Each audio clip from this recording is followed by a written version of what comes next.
Muy bien, el símbolo sagrado del Pazú, artículo J, estudio analógico de la resignación del símbolo sagrado del Pazú. Es posible visualizar mejor el efecto que el encadenamiento espiritual causa en la esfera de conciencia del Pazú, recurriendo a una interpretación analógica relacionada con la figura 56.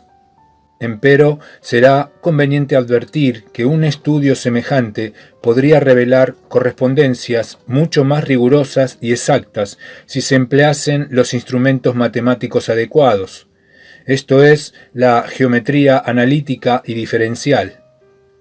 Como este no es el caso, nos contentaremos con recordar que los cuadrantes analógicos, que son cartesianos y ortogonales, no guardan correspondencia numérica, sino conceptual, con los fenómenos representados. Y vamos a agregar además otras 5 definiciones que permitirán comprender a la resignación del símbolo sagrado del Pazú en el contexto del modelo analógico desarrollado hasta aquí. Concepto de línea. Tengamos presente que si la curva hélix representa al hilo continuo de la conciencia del Pazú, entonces solo puede consistir de instantes de tiempo inmanente. La curva hélix, en tanto que línea geométrica, debe ser considerada como una sucesión de puntos, pero la curva hélix es una función del progreso evolutivo de la esfera de conciencia y por lo tanto cada uno de sus puntos ha de corresponder a un instante de tiempo inmanente. Concepto de continuidad. La continuidad de la curva hélix y de cualquier otra curva graficada en los cuadrantes del espacio analógico se define simplemente como la no interrupción de la serie puntual.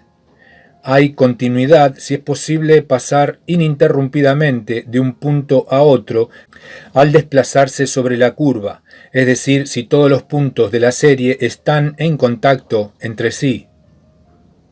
Concepto de dirección. La dirección para toda curva analógica se define como la distancia más corta entre un punto cualquiera de una curva y otro punto de referencia de la misma curva. Desde el punto de vista de la analogía vial, la dirección es una apreciación subjetiva de la curvatura lineal, que una curva camino presenta al paso del sujeto anímico. Así se dirá que el camino es tanto más directo cuanto más se aproxime su curvatura lineal a la matriz funcional de la ley de evolución, es decir, a la función espiral. La curva hélix es, en este sentido, el camino más directo posible que dispone el sujeto consciente para desplazarse evolutivamente en ambos sentidos del proceso arquetípico. Concepto de dirección continua. Significa que en todo punto de la curva hélix, al pasar a otro punto consecutivo en cualquier sentido, se conserva la dirección del movimiento. Vale decir, para un sujeto consciente que circule por un camino de hélix, no existe la posibilidad del extravío objetivo.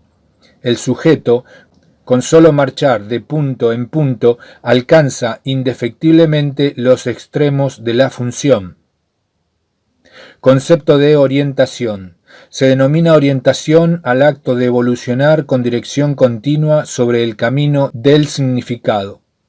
La orientación es opuesta al extravío objetivo. La propiedad de una curva analógica debe brindar orientación. Es una cualidad topológica conocida como adistomía, término que se definirá más adelante. La curva hélix, por ejemplo, es una función adistómica desde el punto de vista de la orientación. Finalmente, tomando en consideración estos convenios y definiciones, podemos ver representados en la figura 57 los dos caminos analógicos seguidos por el sujeto consciente y el yo perdido. La figura nos muestra, naturalmente, solo un segmento de la curva hélix, el camino por el que se desplaza el sujeto consciente, y sobre ella la curva labrelix, análoga al camino del yo perdido. El hecho de haber graficado las curvas sobre un plano, es decir, sobre el cuadrante STT, en lugar de hacerlo en un espacio tridimensional como el de la figura 56, se debe a que es necesario observar este fenómeno desde dos perspectivas diferentes, tal como se evidenciará enseguida. De todos modos, hay que suponer que el eje del logos demiúrgico, LD, pasa por el centro del círculo que simboliza al pasú, por el punto central y en forma perpendicular al plano de la figura. Notemos también que, con la perspectiva de la figura 57, a cada punto de la curva hélix corresponden dos puntos de la curva Labrelix. Mas, según veremos muy pronto, esto es solo una apariencia. Analicemos qué nos dice la figura 57. La curva hélix representa el camino de significado continuo tomado por el sujeto consciente durante su evolución progresiva. A esta evolución lo ha impulsado la voluntad del yo perdido, que se encuentra confundido con él. Sin perder su esencia volitiva, el yo perdido se desplaza por su propio camino Labrelix, arrastrando al sujeto consciente hacia grados de mayor progreso evolutivo. Pero el yo perdido, de acuerdo con lo visto, realiza esta operación en estado de extravío objetivo. ¿Cómo puede ser ello posible? Para responder analógicamente a esta pregunta es que se requiere el empleo de una nueva perspectiva y la definición geométrica del concepto de extravío objetivo.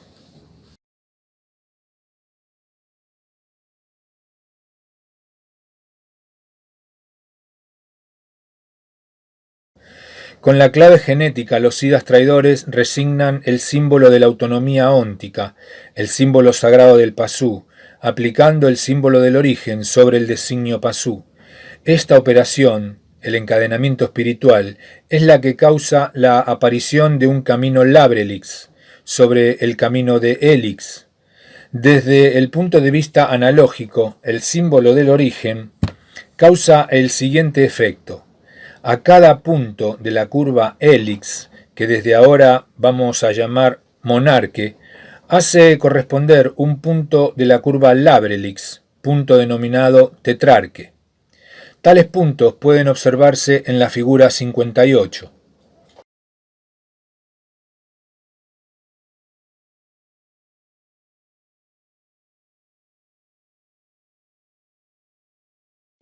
Queda definida así, entre la curva hélix y la curva Labrelix, una correspondencia biunívoca, tal que a cada punto de hélix corresponde uno y solo un punto de Labrelix y viceversa. Sin embargo, se ve en la figura 58 que mientras monarque, el punto de hélix, es una unidad esférica, M, el punto tetrarque de Labrelix consta de 4 recintos, alfa, beta, gamma y delta. Para comprender esta relación de 1 a 4 que existe entre los puntos monarque y tetrarque, hay que tener bien presente la analogía del significado como camino. Monarque es un instante del tiempo inmanente, pero también, como punto del camino de hélix, es un sitio que ocupará el sujeto consciente durante su evolución. Desde ese sitio, el sujeto consciente dispone de continuidad para regresar al arquetipo Manu o anticiparse a la entelequia, pasando por los restantes puntos monarque de la curva hélix, y asimismo dispone de orientación directa para efectuar ese tránsito, no existiendo ninguna posibilidad de extravío objetivo. Pero es el movimiento del yo perdido, al pasar de un tetrarque a otro, la fuerza que impulsa al sujeto consciente a marchar de monarque en monarque por el camino de hélix. Analicemos pues la forma de este movimiento observando las figuras 58 y 59.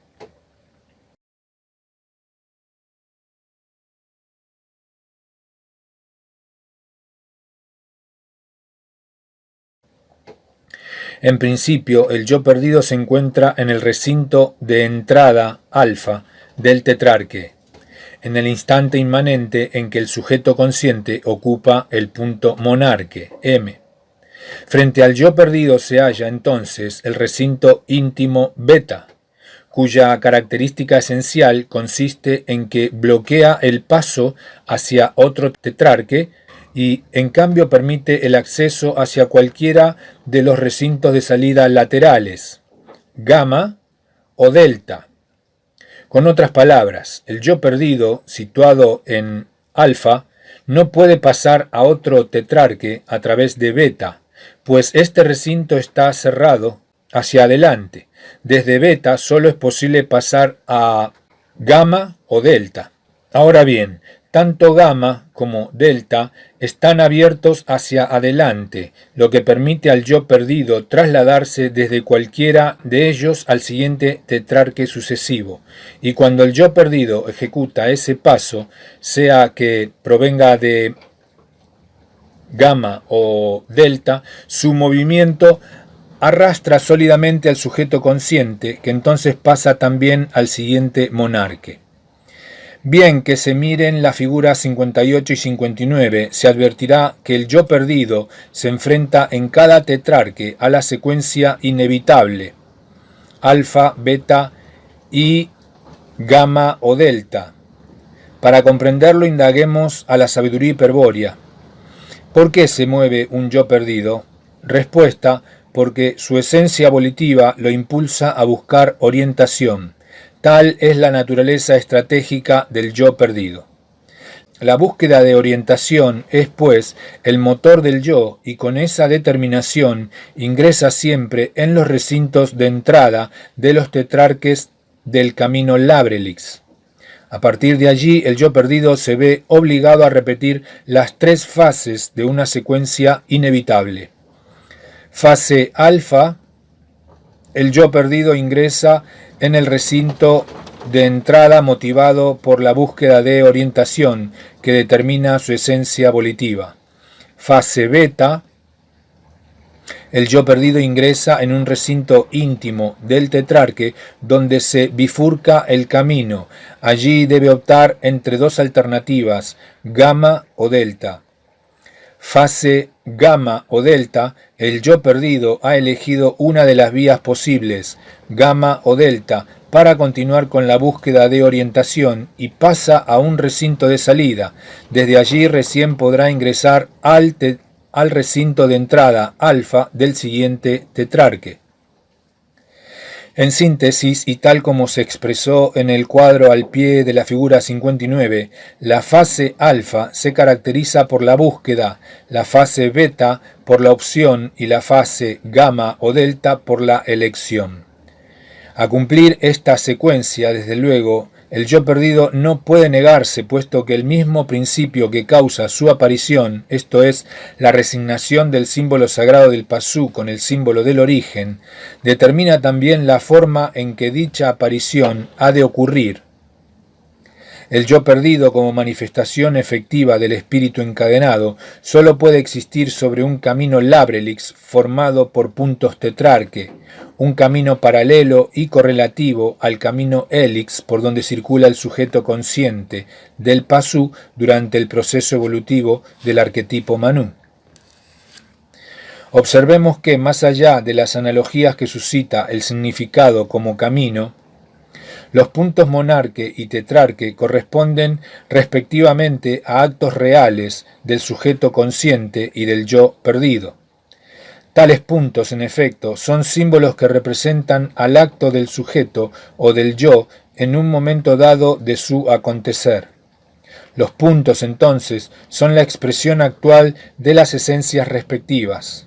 Por un lado, siendo el tiempo inmanente la esencia del sujeto consciente, el monarque es el instante actual de dicho tiempo. Vale decir, el instante es la forma del acto temporal. Por otra parte, siendo la voluntad la esencia del yo perdido, el tetrarque es el momento actual de la volición egoica.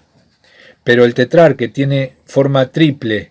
Con otras palabras, en el momento tetrarque del yo, el acto volitivo adquiere sucesivamente tres formas características. Durante la fase alfa, el acto adquiere la forma de la búsqueda. Durante la fase beta, el acto toma la forma de la opción. Y durante la fase gamma o delta, el acto volitivo tiene la forma evidente de una decisión. No obstante, si no se olvida que el tetrarque configura las tres formas que adopta en un instante inmanente el acto volitivo del yo perdido, la analogía vial será aún sumamente útil.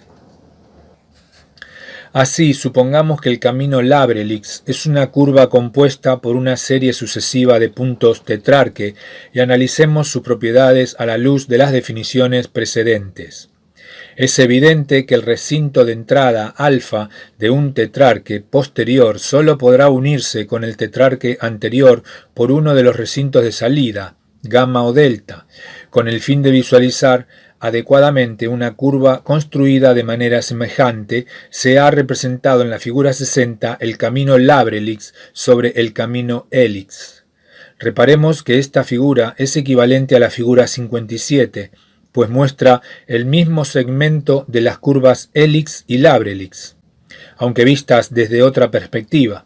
En efecto, aquí el plano elegido para observar es el SLD, pudiéndose constatar que el eje del tiempo trascendente se encuentra perpendicularmente al plano de la figura, pasando por el punto central del círculo que simboliza el pasú.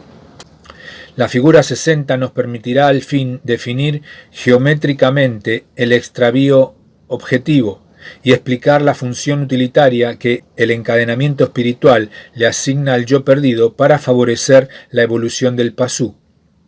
En primer lugar, notemos que la curva Helix consta de n puntos monarque, M1, M2, M3, etc., cada uno de los cuales corresponde a un instante de tiempo inmanente, es decir, a un momento presente o actual del hilo histórico de la conciencia.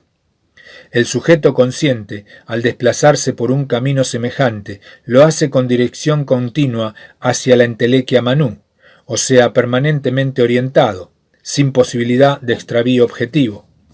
En segundo lugar, observemos que la curva Labrelix consiste de una sucesión de puntos tetrarque, T1, T2, T3, etc., cada uno de los cuales coincide con un punto monarque de la curva Helix. En rigor de la analogía, cada punto tetrarque se halla siempre superpuesto a su correspondiente monarque, de tal modo que la curva Labrelix se halla sobre la curva Helix. Esta condición es analógicamente necesaria para expresar el hecho de que el yo perdido se encuentra en todo instante sumido en el sujeto consciente, o con más precisión, el hecho de que el acto del yo perdido se confunde con el instante inmanente. Es evidente que, contrariamente a la curva Helix, en la curva Labrelix no es posible la orientación. El yo perdido, al desplazarse por el camino Labrelix, no conseguirá jamás una orientación continua semejante a la que obtiene el sujeto consciente marchando por el camino de Helix. Para comprobarlo, solo tenemos que examinar el movimiento del yo perdido sobre un camino análogo al de la figura 60.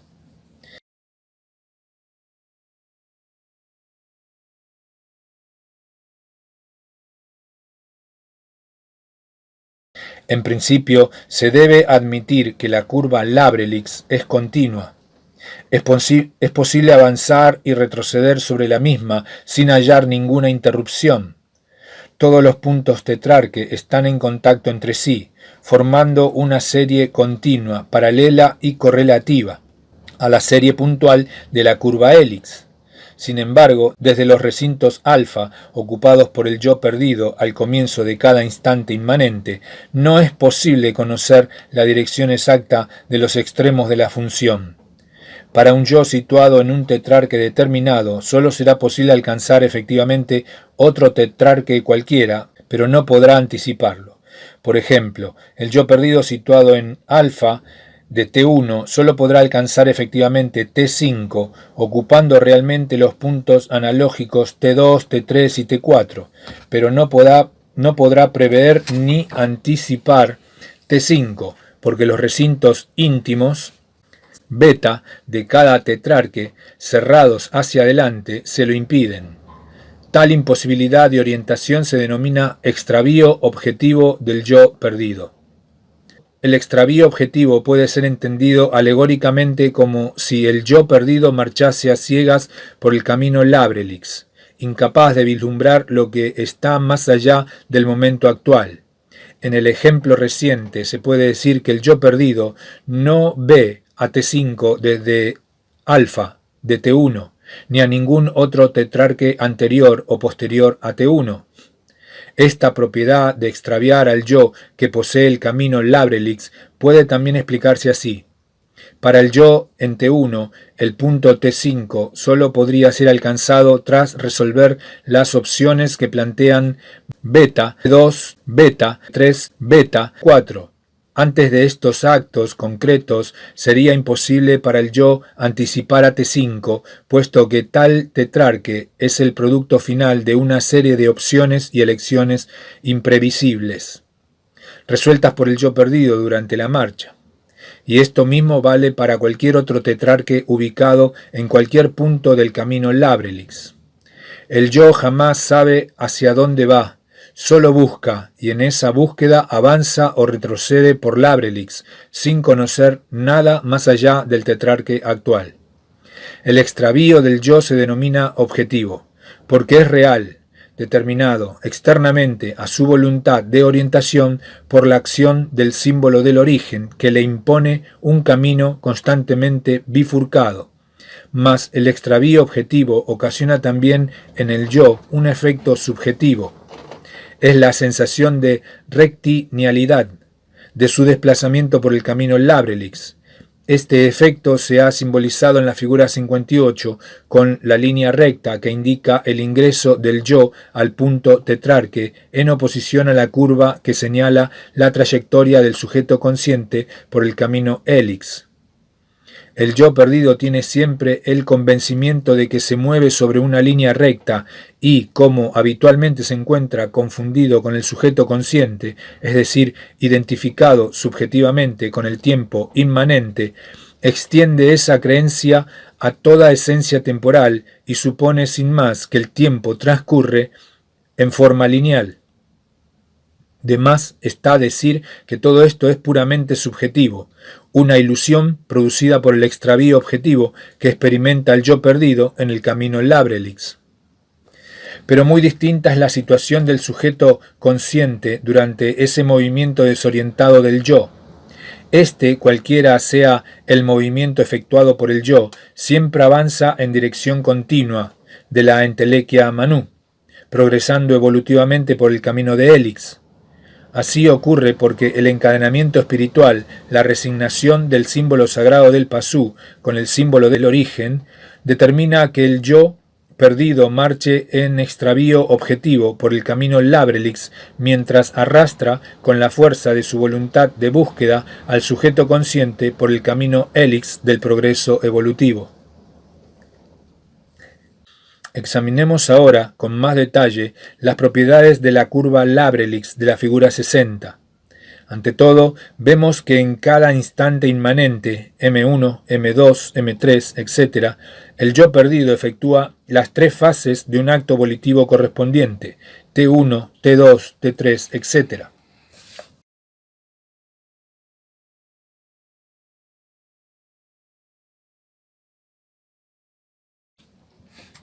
Esto significa que la velocidad relativa del yo perdido es por lo menos 3 veces mayor que la del sujeto consciente.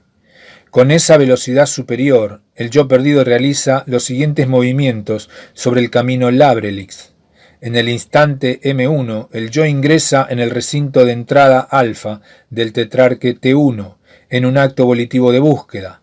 Con esa determinación pasa entonces al recinto íntimo, beta, a donde se ve obligado a optar entre dos senderos alternativos, gamma o delta.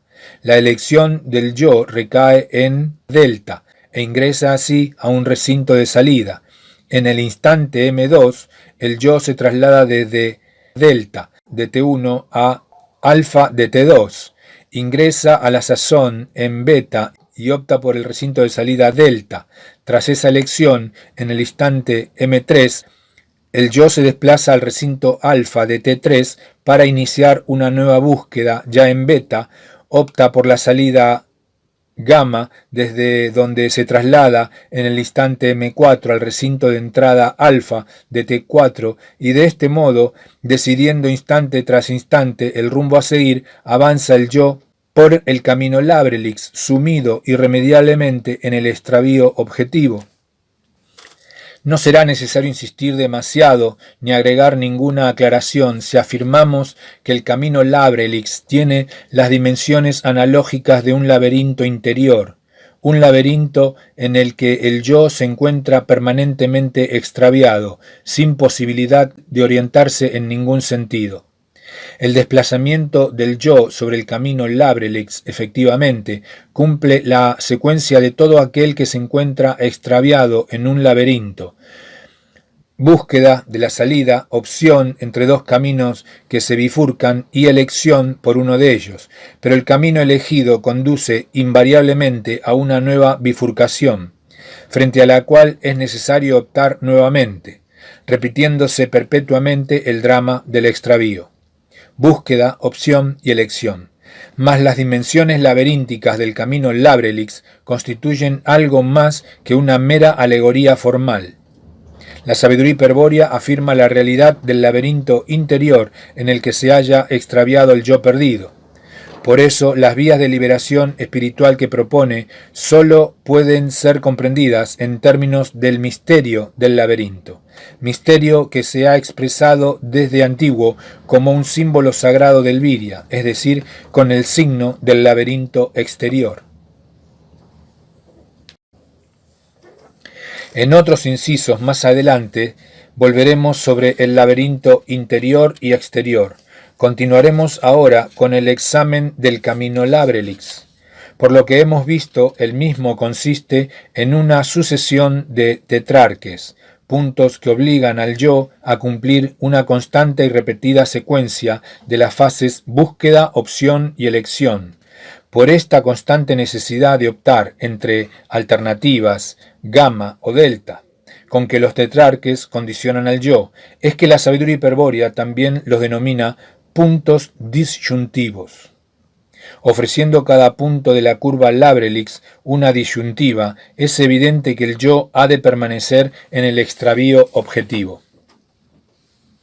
Desde el punto de vista geométrico, esta propiedad de la curva Labrelix de bifurcarse en cada punto se denomina distomía. En griego la palabra dístomos alude a una doble división. Por ejemplo, la distomía de una cueva implica que ésta posee dos entradas, la distomía de una espada que ésta tiene dos filos, etc. Y la distomía de un camino supone su bifurcación. De aquí que al camino Labrelix se lo califique de distómico y que a la curva Labrelix que se bifurca en cada punto se la denomine función distómica. Así, la propiedad de extravío objetivo que el camino Labrelix presenta para el paso del yo perdido tiene su correspondencia geométrica en la cualidad de la curva Labrelix de ser una función distómica, una curva formada por puntos disyuntivos en la que no existe ninguna posibilidad de orientación. La curva hélix, inversamente, se denomina adistómica por su cualidad de presentar dirección continua, es decir, orientación en todos sus puntos. Recordemos por último lo dicho en H. La introducción del símbolo del origen en el microcosmos determina la disposición topológica de los caminos potenciales del significado. Esto quiere decir que para el yo perdido, no solo su propio camino Labrelix, sino todo significado continuo se torna distómico por efecto del símbolo del origen. Para el pasú, según vimos en H, en el núcleo axial de connotación existe un nudo vial, un punto analógico del camino hélix, donde se conectan los caminos potenciales que se dirigen a otros planos de significación oblicuos. Tales caminos potenciales, desde luego, si fuesen actualizados por la exploración del sujeto cultural, se conformarían con la matriz funcional de la ley de evolución y serían semejantes a arcos de espiral, a segmentos de la curva Hélix. Para el viria, por el contrario, en el núcleo axial de connotación existe además un nudo vial distómico donde se conectan los caminos potenciales que se dirigen a otros planos de significación oblicuos, pero tales caminos potenciales en la apercepción del yo perdido serán también distómicos, segmentos de la curva Labrelix. Aunque el yo perdido se asienta fundamentalmente en el sujeto consciente, puede ocurrir que a través de éste aperciba el reflejo de los actos sistemáticos del sujeto cultural. Si se diera ese caso, el yo perdido solo tomará conocimiento de los caminos potenciales bajo su forma distómica, sin cambiar en ningún momento su estado de extravío objetivo. Es por eso que para el yo la estructura cultural aparezca representada o intuida como un laberinto interior. Ello es producto de la reducción distómica que el símbolo del origen causa en todos los caminos significativos de la estructura psíquica frente a la apercepción del yo. Y así como el pasú proyecta el signo espiral como expresión del símbolo sagrado del pasú, o matriz funcional de la ley de evolución, así también el viria proyecta el signo laberinto exterior como expresión del símbolo sagrado del viria, o símbolo del origen, el cual es causa y reflejo del laberinto interior.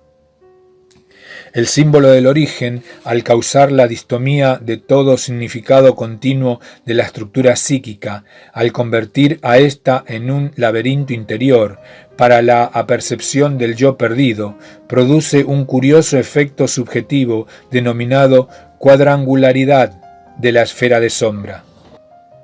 Este efecto, que no es más que la asimilación de toda la esfera de sombra a la forma del tetrarque, produce en el yo la impresión de que lo inconsciente de la estructura psíquica está regido por el número 4.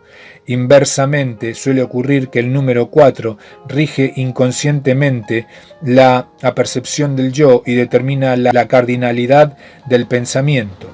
Las 4 estaciones, los 4 puntos cardinales, los 4 vientos, los 4 elementos, las 4 edades, etc.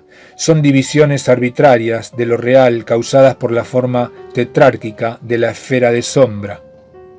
Pero la esfera de luz, asiento del sujeto consciente y por consiguiente del yo perdido, también experimenta un efecto cuantificador característico, por causa del símbolo del origen. Se trata en este caso de la tripartición de la esfera de luz.